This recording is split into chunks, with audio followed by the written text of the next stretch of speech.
petal led to the shoreline and the town beaches.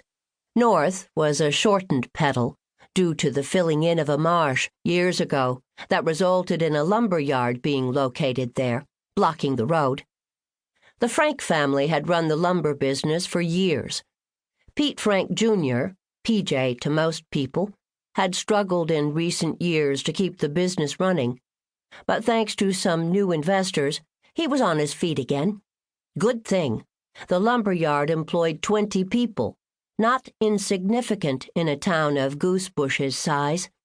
The north petal was the main drag of Goosebush and included the most desired addresses in town.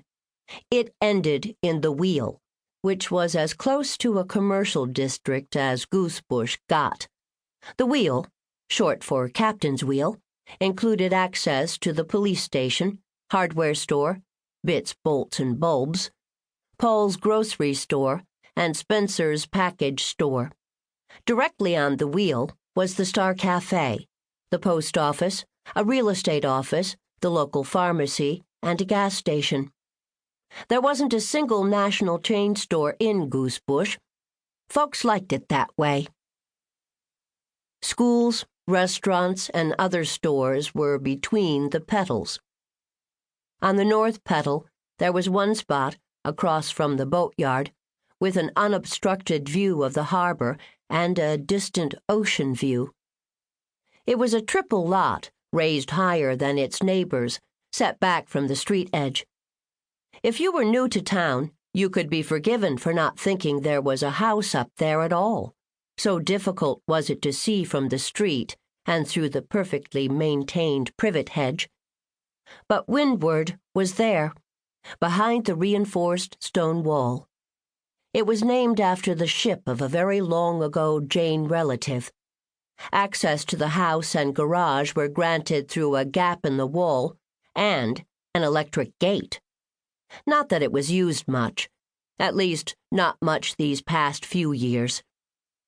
But today, the gate would be open, as would the front door. Today, Lilly Jayne was hosting a garden party, and she had invited over 100 people to come. Lily's friend and housemate, Delia, suspected double that number would show up, since guests would likely bring their curious friends as their plus ones. Lily thought the number was more likely to be close to 50. Considering that her best friend Tamara's family counted as 10 people, including the grandchildren, Lily was showing a pessimism her young friend did not share. The women split the difference and ordered enough food for 100 people, but only after Delia assured Lily she had found a place to donate the leftovers. Chapter 2. Lily was wrestling with a rose bush in her back garden. Well, not actually the rose bush. The weeds from her next-door neighbor's overgrown garden had begun to creep over the garden wall, through her privet hedges, and into her rose bushes. Lily hoped that the new owners cared about getting their garden under control, and soon. Rumor had it that they were moving in this weekend. Lily would give them a day, maybe 2, to settle in, and then go over to discuss the matter and offer help. She'd take blueberry cake with her. Delia's blueberry cake might win them over, even if her gardens being a reflection of the soul of a home argument did not. If nothing else, the food would help mitigate her cranky Yankee demeanor. Lily was aware that she could be a formidable presence, and when she was younger, she had tried to mitigate that. Ever since she'd turned 60, though, she didn't worry about it as much, as long as she had kindness in her heart, and she usually did. She didn't worry about how people perceived her.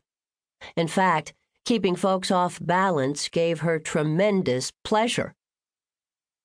She finally beat back the weeds and backed out of the bush slowly. She straightened up carefully and stretched backward, loosening her joints as best she could. Next, she rotated her hips back and forth a bit. Back in the day, she would get down on her knees, squat, stand up, and bend in all directions with great ease, and no